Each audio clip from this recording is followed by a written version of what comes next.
সফলতা ব্যর্থতার গল্প আমাদের প্রত্যেকের জীবনে একটু না একটু হলেও আছে। তবে চরম সফলতা যদি হিসেব না জানে তবে সে শত্রুতে পরিণত হয়।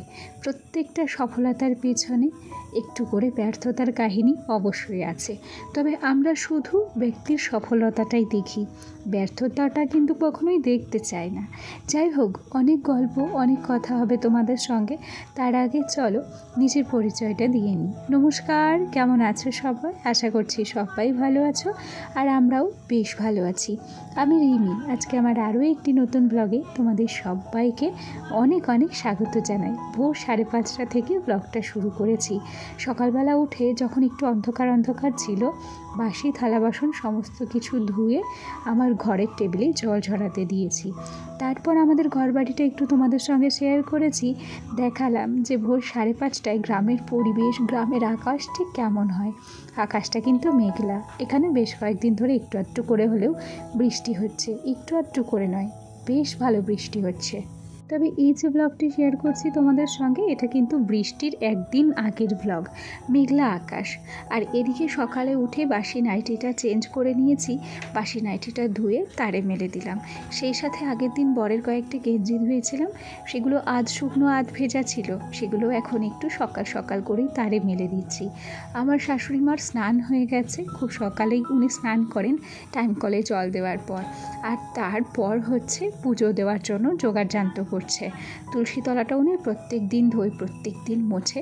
আর তারপর যখন ঘরের পুজো দেওয়া হয়ে যায় তখন কিন্তু তুলসী তলাতে গিয়েও পুজো দেয়। আর আমার সকালবেলা স্নান খুব কমই হয়। আমার থাকে চারিদিকের ব্যস্ততা, ছেলের জন্য খাবার করা, ওকে স্কুলে নিয়ে যাওয়া, আবার সময় মতো স্কুল থেকে আনতে যাওয়া, তার মাঝখানে রান্নার ব্যবস্থা করা, এই সমস্ত করতে করতে আমার কিন্তু আর সকালবেলা স্নান হয় না। যেদিন রান্নার চাপটা, কাজের চাপটা একটু কম থাকে, সেদিন যদি খুব সকালেও স্নান করা হয় তাও মোটামুটি ধরো 8:30 বেজে যায়। ওই 8:30-8টা পর্যন্তই আমাদের এখানে টাইম কলের জল থাকে। টাইম কলের জল ধরে রাখার জন্য ওই জন্য 2টো বালতি এক্সট্রা বাড়িয়েছি। যাই হোক, গল্প করতে করতে এখানে কিন্তু রান্নাঘরে চলে এসেছি। গ্যাসটাকে মুছে ওদিকে ভাত বসিয়ে দিলাম, আর এদিকে ছোট্ট বাটিতে কিন্তু চা করছি। আমাদের জীবন কখনো কিন্তু সমান ছন্দে চলে না। জীবনে উত্থান পতন সমস্ত কিছু আছে, সেই সাথে সফলতা, ব্যর্থতা, হতাশা সব কিছু আছে। আমরা যখন সফলতার শিখরে পৌঁছে যাই তখন পিছনের সব ব্যর্থতাকে কিন্তু ভুলে যাই। কিন্তু ঝট করে যখন আমাদের সফলতাটা কোনো কারণবশত ব্যর্থতায় পরিণত হয় তখন আমাদের আর হতাশার শেষ থাকে না। আসলে কিছু জিনিস আমাদেরকে কিন্তু পুরানো হলেও মনে রাখতে হয়, আর নিজের স্ট্রাগলের কথা তো অবশ্যই মনে রাখতে হয়, তাই না? যাই হোক, গল্প করতে করতে 1 কাপ চা নিয়ে উঠোনে বসে চাটুকু আজকে খেয়েছি। আর তারপরেই কিন্তু সাইকেলটা বার করে বাজারে গিয়েছিলাম। আমার ছেলে বেশ কয়েকদিন ধরেই বলছিল যে একটু মাংস খাবে, তাই মাংস আনতে গেছিলাম। ছেলের স্কুল ছুটি, ওকে পড়তে দিয়ে এসেছি, আর ওকে পড়তে দিয়ে আসার পর বাজার থেকে মাংস নিয়ে আসা হয়েছে। আর সেই সাথে তারপরে কিন্তু আমি একটু আলু কেটে রেখেছি, পেঁপেও কেটে নিয়েছি। আর এই যে একটু মিট মশলা এনেছি, একটু কাশ্মীরি রেড চিলি পাউডার এনেছি, আর সেই সাথে একটু শাহি গরম মশলা এনেছি। আসলে বাড়িতে যে মশলাগুলো আমি তৈরি করি সেটা আমার কাজের চাপের জন্য কিন্তু তৈরি করা হচ্ছে না। আর গুঁড়ো মশলাটা আমার বাড়িতে একটু বাড়ন্ত। দেখি আমার বর আসলে গরম মশলা কিনে আনাবো, গোটা গরম মশলা। তারপরে ভাবছি জিরে, ধনে, গোটা গরম মশলা দিয়ে বাড়িতে একটা গুঁড়ো মশলা বানাবো। আচ্ছা, আজ প্রথম আমি পেঁপে দিয়ে মাংস রান্না করব। জানি না যে মাংসটা কেমন হবে। এ পর্যায়ে এখনও পর্যন্ত তো রান্না বসিয়েছিলাম, এতক্ষণ পর্যন্ত সব কিছুই ঠিক ছিল। তবে এখানে একটা কাণ্ড আমি ঘটিয়ে ফেলেছি। আসলে আমি যে কোন চিন্তায় মগ্ন ছিলাম জানি না। আমি মাংসটা বসিয়ে কষাতে দিয়ে সোজা এই ঘরে চলে এসেছি, আর এ ঘরে এসে বিছানা গোছাচ্ছিলাম। সত্যি বলছি, আমার একটুও পর্যন্ত খেয়াল ছিল না যে মাংসর গ্যাসটা বাড়ানো ছিল। আমি ভেবেছি মাংসর গ্যাসটা কমানো আছে, আর সেই সুযোগে ধীরে সুস্থে আমি সুন্দর করে এখন কিন্তু বিছানাটা গুছিয়ে রাখছি।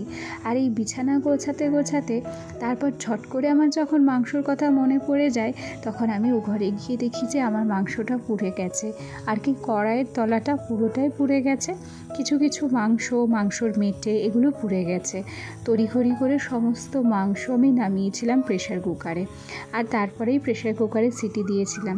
দাঁড়াও, মাংসটা কেমন হয়েছে সেটা তোমাদেরকে অবশ্যই দেখাবো আর বলবো। তার আগে দেখো আজকে কতগুলো কাজ করেছি। ছেলেটা পড়ে টরে বাড়ি এসেছিলো, বিরক্ত করছিল, তাই আমি বলছিলাম যে শোনা, মাংসতে দেওয়ার জন্য তো একটু লঙ্কা লাগবে, তাই তুমি আমাদের গাছে থেকে লঙ্কা তুলে নিয়ে আসো। আমার ছেলেটা যেমনভাবে পেরেছে কচি লঙ্কা, পাকা লঙ্কা, বাতি লঙ্কা, আবাতি লঙ্কা সমস্ত কিছু তুলে নিয়ে এসেছে। পুচকে পুচকে লঙ্কাগুলোও তুলে নিয়ে এসেছে।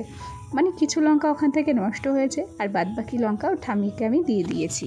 আচ্ছা, আমার আজকের সাংসারিক জীবনের ইতিহাসে সবচেয়ে সেরা ছিল হচ্ছে মাংসর ঝোলটা, যেটা একদম পাতলা হয়েছিল, আর স্বাদ বলতে খুব একটা খারাপ হয়েছিল না, তবে মাংসর যেই স্বাদ হয় সেই স্বাদটা আমি আজকে পাইনি, সত্যি কথা বলি।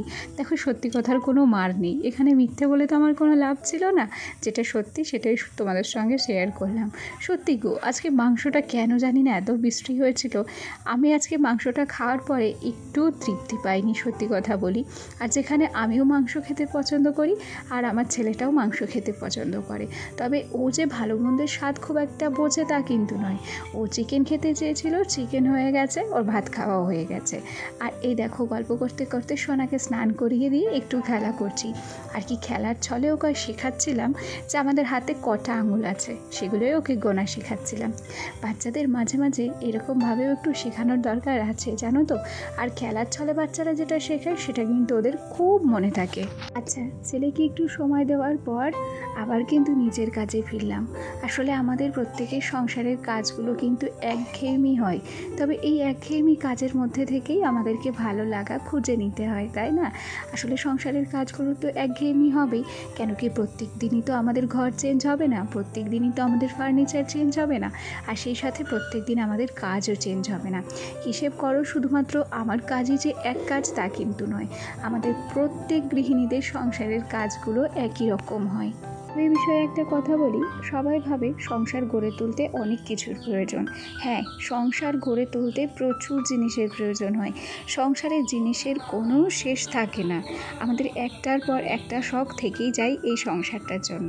তবে সংসার যে শুধুমাত্র খুব টাকা পয়সা আর জিনিসপত্র দিয়েই গড়ে ওঠে তা নয়, টাকা পয়সা আর জিনিসের সাথে সাথে গৃহলক্ষ্মীর অক্লান্ত পরিশ্রম আর ভালোবাসা দিয়েই কিন্তু একটা সংসার খুব সুন্দরভাবে সেজে ওঠে।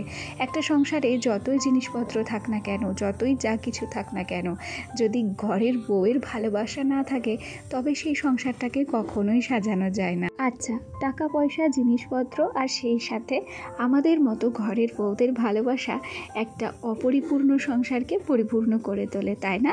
যাই হোক, ভিডিওর এই পর্যায়ে এসে তোমাদের সঙ্গে গল্প করতে করতে আমি কিন্তু শোকেসটা মুছে নিয়েছি। আর তোমাদেরকে বলি না যে প্রত্যেক দিন আমার ছেলে ওই শোকেস হোক কিংবা আলনার কাজ নোংরা করে, আজকেও কিন্তু কাজ নোংরা করেছিল, আর সেই জন্য আমার কাজ বেড়ে গেছে।